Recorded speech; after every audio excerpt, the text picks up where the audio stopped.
The market versus democracy. In contemporary discussions surrounding society and politics, there exists a notable blind spot: the extent to which market capitalism and democracy can coexist harmoniously. This blindness stems from decades of pro-market narratives, particularly heightened during the Cold War era, which have cultivated a pervasive mythos.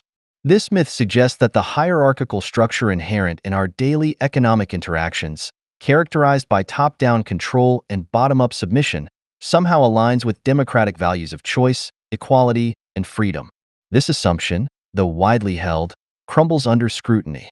Consider the trajectory of social progress over the past 2 centuries, marked by movements striving for equality, the eradication of discrimination, improvements in healthcare accessibility, and broader political inclusion. Advances such as the abolition of slavery, the fight for women's suffrage, and the establishment of LGBTQ rights exemplify this ongoing journey toward human rights and equality. Yet, amid these advancements, one domain remains largely untouched by meaningful progress: economics. Economic equality, crucial to the broader human rights agenda, often evades scrutiny, shielded by philosophical justifications and rhetorical deflections. Rather than confronting the structural inequities inherent in market economics, many opt for euphemistic gestures. For instance, phrases like equality of opportunity are touted as progressive ideals, masking the systemic barriers perpetuated by market forces. However, the fundamental flaw in this narrative lies in the inherent contradictions of market economics. The system, by design, precludes any genuine pursuit of equality of opportunity, rendering such aspirations hollow. Basic necessities like food, water, and shelter remain inaccessible to many, while the totalitarian structure of the market perpetuates inequality and undermines democratic principles. The very essence of market economics, with its emphasis on profit-driven decision-making and hierarchical power dynamics, stands in stark contrast to the principles of equality, fairness, and democratic participation. Ultimately, the crux of the matter is clear: market economics and democracy are fundamentally incompatible. Any attempt to reconcile the two is an exercise in futility, as the systemic determinants of market capitalism inherently oppose the principles of democracy at every turn. Market dynamics, power, scarcity, and the illusion of freedom. In examining the dynamics of market economies, two critical aspects emerge: procedural dynamics and power distribution. Take, for instance, the notion of providing free access to basic necessities like food. While it seems humane and technically feasible, such a move disrupts the essential energy flow that fuels economic growth within the market. This disruption occurs because markets thrive on scarcity exploitation. By keeping goods and services scarce, they ensure a constant demand that drives economic activity. However, providing essentials for free diminishes this scarcity, leading to a slowdown in trade, loss of demand, job cuts, and eventually economic downturns. In essence, the market system is structured to collapse without the perpetual movement of money generated by keeping necessities scarce and people in constant need. Moreover, the market's influence extends beyond mere economic transactions. It dictates power dynamics, with wealth correlating directly to social influence. Those with significant financial resources wield power through land ownership, workforce leadership, lobbying efforts, political influence, and other means. This concentration of power perpetuates extreme wealth inequality, with a small fraction of the population holding a disproportionate share of global wealth. This inherent hierarchy-enforcing mechanism of market economics becomes evident when considering the consequences of deviating from its established norms. If basic needs were suddenly met without the necessity of labor, two significant shifts would occur. Firstly, individuals would have more time and less stress, potentially leading to increased social awareness and destabilizing the existing power structures. Secondly, the reduction in trade turnover would weaken the power establishment, reliant on the constant extraction of wealth from the working class to maintain its dominance. Attempts by democratic institutions to rectify these imbalances are often met with resistance, as they challenge the core principles of the market system. Efforts such as social welfare programs or wealth redistribution face pushback from those advocating for free markets, perpetuating a cycle of market-centric policies that exacerbate real-world problems. Ultimately, the more the market adheres to its ideal of freedom, the more detrimental its effects become on societal well-being. This grim reality underscores the inherent flaws in attempting to reconcile market economics with democratic principles, revealing a system inherently designed to prioritize hierarchy and perpetuate inequality. Market dystopia, the extremes of free market capitalism. Imagine a world where the principles of free market capitalism reign supreme, devoid of any external regulation or intervention. In this thought experiment, all decisions and outcomes are dictated solely by market forces, private property ownership, and the resulting power dynamics that emerge from mass transactions. In such a world, there would be no safety nets or governmental oversight. Every aspect of public health, democracy, income distribution, and environmental sustainability would be at the mercy of market behavior. The consequences of this extreme scenario would be dire. Firstly, without regulation, the market's relentless pursuit of profit would lead to rampant environmental destruction. The exploitation of scarce resources and the disregard for negative externalities would accelerate ecosystem collapse, exacerbating global crises. Secondly, wealth consolidation would skyrocket, creating a stark divide between the ultra-rich and the rest of society. The lack of social mobility would entrench this hierarchy, with those unable to afford basic necessities left to fend for themselves. Moreover, monopolies and cartels would dominate global markets, wielding immense power over governments and individuals alike. Any legislative intervention would serve to preserve the status quo, further entrenching the dominance of the business elite. This dystopian vision underscores the inherent flaws of unchecked capitalism. Without democratic oversight, the market becomes a tool for oppression, reducing human rights to mere purchasing power. In the absence of intervention, societal collapse becomes inevitable, as the pursuit of profit outweighs concerns for sustainability and equity. While this scenario may seem extreme, its parallels to current trends are undeniable. The rise of neoliberal ideology has led to a weakening of regulatory frameworks, allowing market forces to exert increasing influence over society. However, the solution does not lie in doubling down on free market principles. Rather, it requires a reevaluation of our priorities and a recognition of the inherent limitations of market capitalism in promoting a just and sustainable society. Capitalist coercion, the illusion of choice in a system of economic oppression. Let's revisit the discussion on power, democracy, and the nuances of oppression within the framework of capitalism. Unlike the overtly centralized, bureaucratic hierarchy associated with traditional fascism as depicted in Orwell's 1984, capitalism presents a more sophisticated form of control. Instead of a single oppressive entity, power is distributed among various nodes or entities, namely businesses, companies, and corporations. These business entities, as private owners of production means, form a network of hierarchical power. From the top down, they exploit the inherent vulnerabilities of the average worker, effectively coercing their submission to the system as a whole. This exploitation fundamentally violates human rights, creating a coercive environment where individuals are strategically disadvantaged by default if they lack familial ownership or surplus wealth. This coercion is further perpetuated by the financial mechanisms ingrained in capitalism, particularly the reliance on debt. Money itself is generated through debt, with interest accruing on non-existent money within the money supply. This perpetual deficit compels individuals to participate in the employment system, under the guise of contributing to society or ascribing to the belief in capitalism's supposed natural order. Essentially, market capitalism operates as a form of debt-driven slavery, where individuals are compelled to submit to the employment system in order to access basic necessities like food and shelter.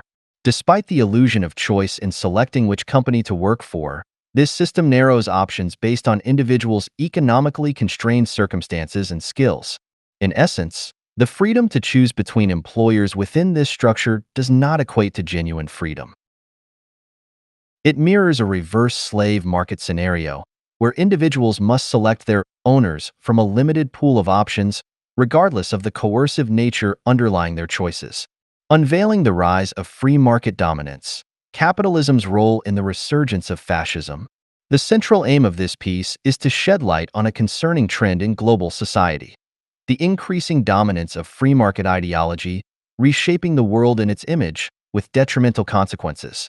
The era of the state regulation market hybrid is waning, making way for a resurgence of pure free market principles. While the state may continue to exist superficially, its role as a regulatory force is diminishing, allowing the market to operate with increasing freedom.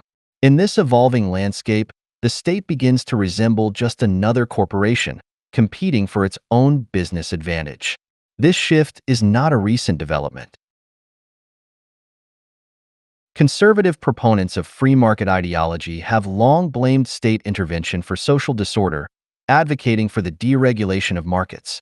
However, in recent years, this push has intensified at an alarming rate, as I will delve into later in this article.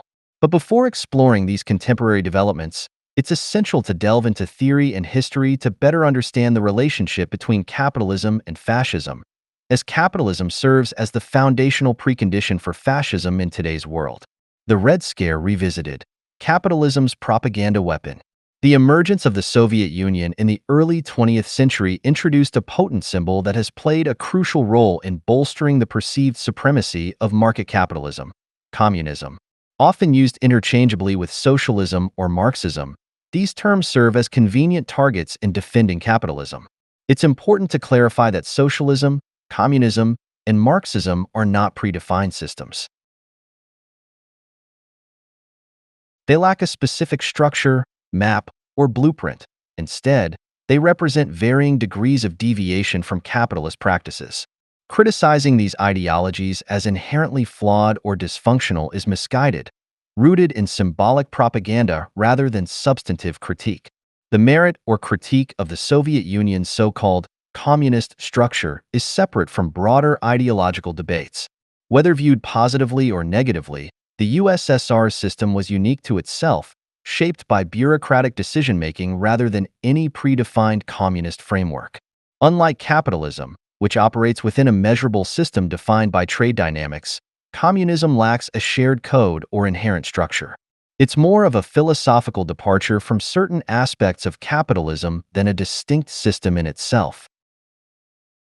During the tumultuous early to mid-20th century, as the US and Europe grappled with economic crises like the Great Depression and growing discontent with harsh industrial conditions, capitalism faced scrutiny. To counter this, proponents of capitalism launched a mass public relations campaign, using the USSR as a scapegoat and boogeyman. Ironically, the USSR became capitalism's greatest threat and marketing tool. Anti-communist propaganda aimed to reinforce support for the capitalist system by juxtaposing it with the perceived failures of communism. This false duality persists today, with capitalist powers like the US using tactics such as sanctions and sabotage to undermine nations perceived as socialist or communist. The goal is to prevent any challenge to the capitalist hegemony, maintaining the illusion of its superiority. Any perceived threat to market capitalism must be neutralized, even if it means distorting the realities of other economic systems or countries. Pandering to equality, the market's illusionary promise. During the rise of the Industrial Revolution in the early to mid-20th century, proponents of market capitalism attempted to capitalize on some moral themes associated with communism. They promoted the idea that mass consumption was the key to achieving the egalitarian goals of communism or socialism.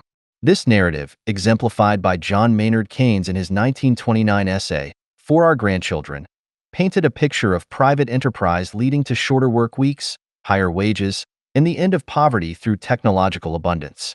However, these promises never materialized.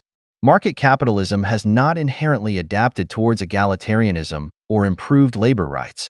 Instead, any progress in these areas has been the result of interventionist policies implemented through democratic processes, maintaining a regulatory chokehold on capitalism.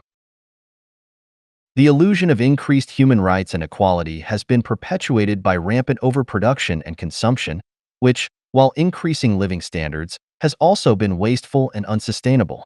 Economic growth has become synonymous with poverty reduction, overshadowing the potential for direct intervention to address poverty.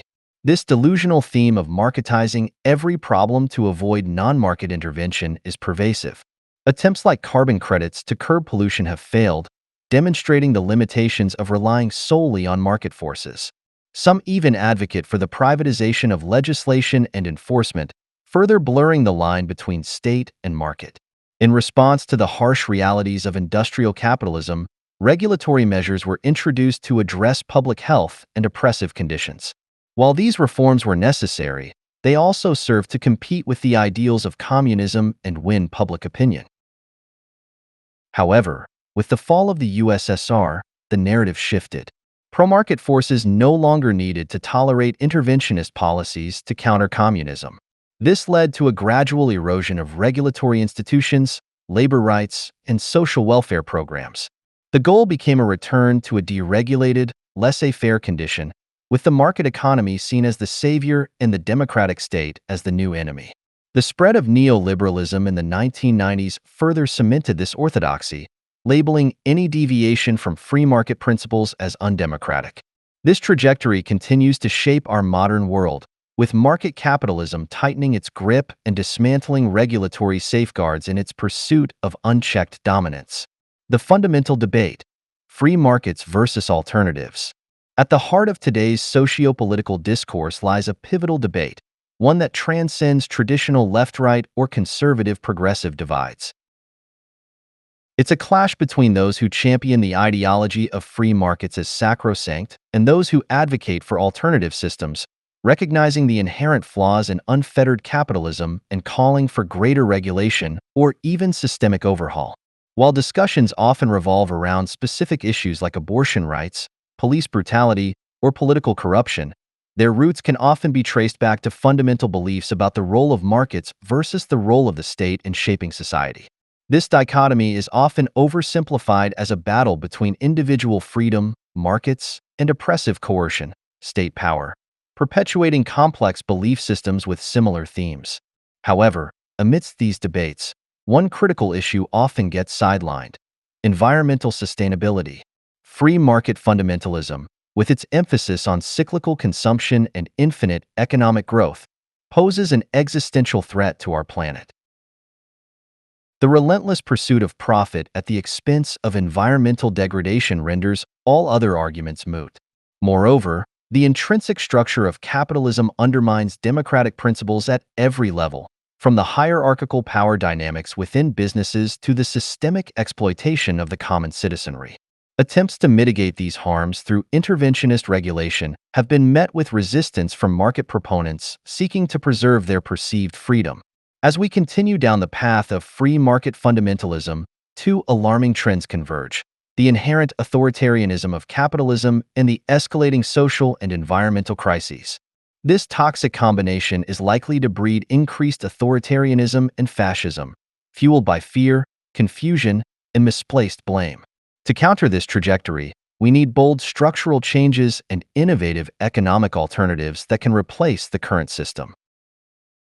We must resist the relentless push towards free market purism and actively oppose policies that exacerbate social and environmental problems. While some may argue that things must worsen before they can improve, such rhetoric ignores the irreversible damage that can result from environmental degradation.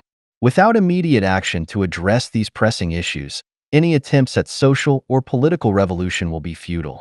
In the absence of a viable alternative, we must remain vigilant in our efforts to combat free market fundamentalism and its detrimental effects on society and the environment. It's not just about resisting the status quo. It's about actively working towards a better future for all. The truth about our democracy: for those who have peeled back the layers of illusions surrounding representative democracy, the suggestion to go out and vote is met with profound skepticism. The electoral process, entangled within the confines of market capitalism, appears feeble and corrupt, offering little real power to the public. Elected officials often prioritize personal gain over public welfare, perpetuating a cycle of self-interest and corporate influence. I call for a boycott of the electoral system to highlight its inherent flaws and demand systemic change. However, such gestures of rejection are only effective if accompanied by viable alternatives. Economic transformation and the implementation of direct democratic mechanisms are essential for true political change. Despite its shortcomings, there is still a role for participation in the electoral process. However, the focus must shift away from individuals or parties and towards policy objectives. Candidates advocating for environmental sustainability and human rights and opposing the unchecked expansion of market capitalism deserve support. Any candidate promoting libertarian or market-oriented views perpetuates the toxic trends of capitalism and threatens environmental collapse. It's time to dispel the notion that voting for a candidate equates to endorsing them personally. Instead, voters should prioritize policy context and systemic change over individual preferences. The act of voting should be viewed as a strategic tool for advancing policy objectives, rather than a symbol of personal identity. It's time to move beyond the false dichotomy of lesser evils and focus on challenging the capitalist system at its core. Here are some guidelines to follow when deciding who to support through voting. Avoid supporting candidates who advocate for 1. Deregulation of industries like finance, telecommunications, and energy. 2. Privatization of public services such as transportation, healthcare, and education. 3. Reduction of corporate taxes and tax benefits for the wealthy. 4. Free trade agreements that aim to lower tariffs and trade barriers. 5. Decreased government intervention in the economy, including weak enforcement of antitrust laws. 6. Promoting market competition and consumer choice as the main drivers of economic growth. 7. Weakening labor unions and reducing worker protections in the labor market. 8. Emphasizing individual responsibility and self-regulation within the market. 9. Minimal government interference in pricing mechanisms and market dynamics. 10. Cutting government spending on social welfare programs, advocating for privatization or reduction of entitlements. Instead, consider supporting candidates who advocate for 1. Implementing comprehensive regulatory frameworks to oversee industries and protect consumers and the environment. 2. Expanding social welfare programs, such as universal health care, unemployment benefits, and Social Security. 3. Strengthening labor rights and supporting unionization to negotiate fair wages and working conditions. 4. Adopting progressive taxation policies to redistribute wealth and address income inequality. 5. Promoting sustainable development and environmental protection through strict regulations on pollution and resource extraction. 6. Establishing public ownership or control over key industries and utilities to ensure equitable access and prevent monopolies. 7. Investing in public infrastructure and services to address societal needs and promote economic development. 8. Enforcing antitrust laws to prevent monopolistic practices and promote fair competition in the market. 9. Supporting consumer protection measures, including product safety standards and regulations on deceptive advertising. 10. Implementing financial regulations to stabilize markets, prevent fraud, and protect investors and consumers from economic downturns. While voting may not be the ultimate solution to all societal issues, it is one of the means available to work towards positive change. By actively participating in the electoral process, even if it means choosing the lesser evil, individuals contribute to holding back destructive policies and buying time to overhaul the economic system.